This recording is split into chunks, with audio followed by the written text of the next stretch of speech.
Okay, section 6.6, we're going to look at trapezoids and kites. These are two additional types of quadrilaterals. So a trapezoid. A trapezoid is a quadrilateral with exactly one pair of parallel sides. So if this side is parallel to this side, but this side and this side are not parallel, that's a trapezoid. The parallel sides are called the bases. So this is a base, this is a base. The non-parallel sides are the legs, leg and leg. And the two angles that share a base are called base angles. So there are two pairs of base angles. One pair of base angles are these two that are on either side of the bottom base.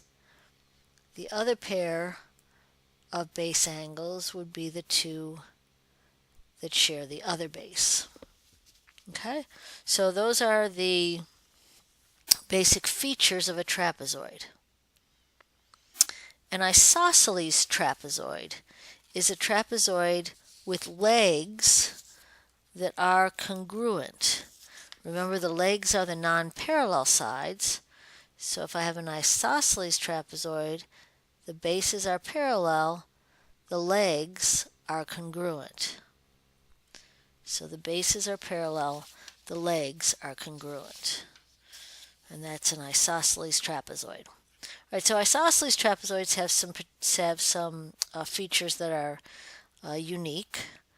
So the first one is Theorem 619.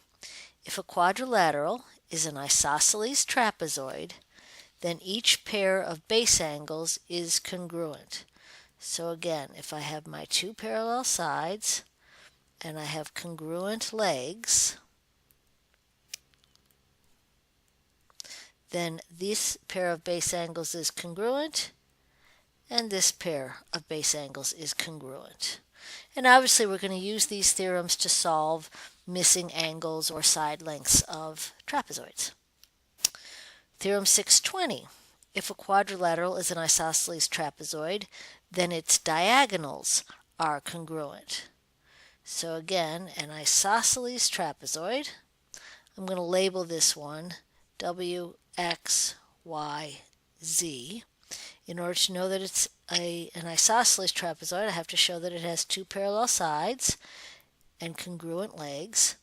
And we can now say, since it's an isosceles trapezoid, that WY is congruent to XZ. So the diagonals are also congruent now.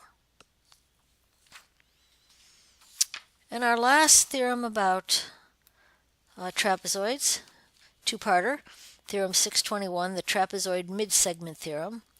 If a quadrilateral is a trapezoid, then the midsegment is parallel to the bases, and the length of the midsegment is half the sum of the lengths of the bases.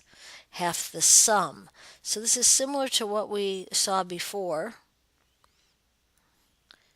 with our midsegments. But in this case, and again, let's label this A, B, C, D, parallel, parallel. These have to be unique, but let's put our midpoints in. Let's call them X and Y. Midsegments divide a thing in half, right? And actually, since it's a isosceles trapezoid, actually, this works for any trapezoid. My bad. This is for, it doesn't have to be an isosceles trapezoid, just any trapezoid. So if this is the midpoint of AB, X is the midpoint of AB, and Y is the midpoint of CD, then we know that the midsegment is also parallel to the bases, and the length, XY, is equal to half the sums of the bases, BC plus AD.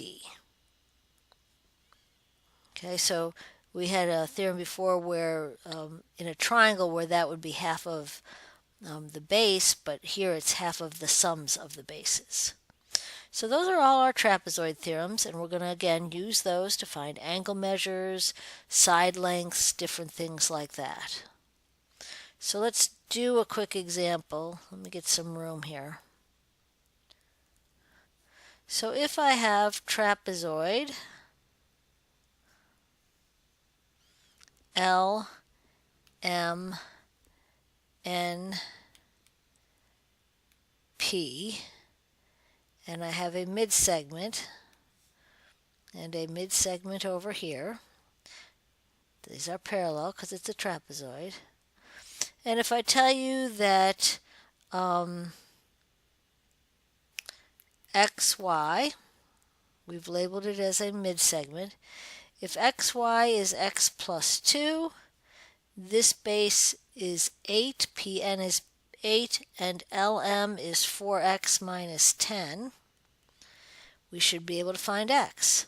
So if I add the sums of the bases and divide it by 2, I should get the length of the midsegment.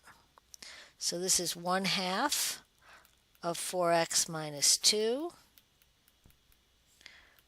2x minus 1 equals x plus 2, and x equals 3. Okay?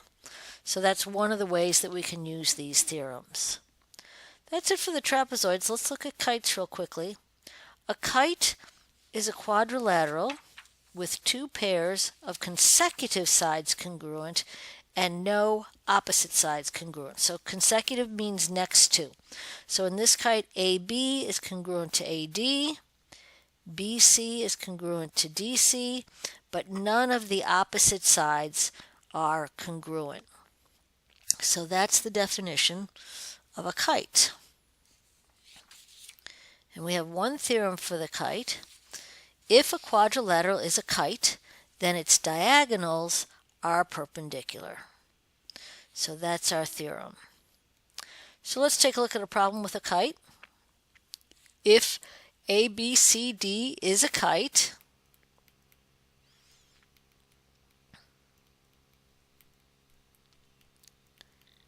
and angle, let's see, angle ABD,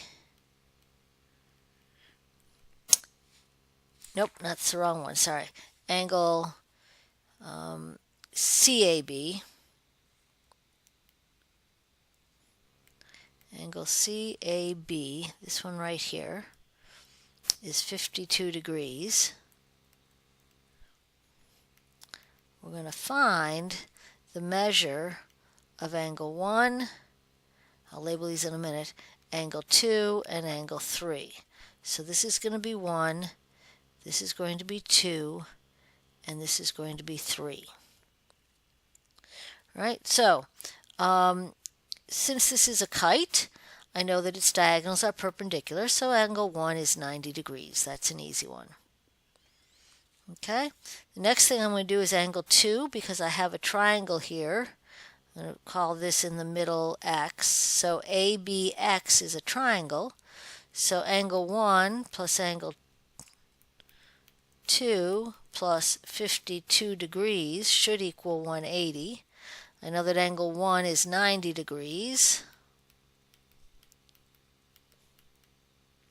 And so angle 2 has to be 38 degrees if you do the subtraction. Okay. Now what about angle 3? Our inclination is to say that it's 52 degrees because it looks like it should be. But I don't have any theorem that says that the diagonals of a kite bisect the angles. And as a matter of fact, they don't always bisect the angles. They do bisect this end, but not this, but we don't have a theorem that says so. So how can I find angle 3? Take a minute, see if you can figure it out, and then come on back to the video. Okay, so I'm going to use an old theorem about congruent triangles. So I'm going to say that triangle DGF, oops, sorry, I switched the letters around. Triangle ACD is congruent to ACB by side, side, side. I've got side AB is congruent to AD, BC is congruent to DC, and AC is congruent to itself by the reflexive property. So I have two congruent triangles, and because of that, I can say that angle 3 is congruent to angle CAB by corresponding parts of congruent triangles are congruent. So therefore, angle 3 must also be 52 degrees.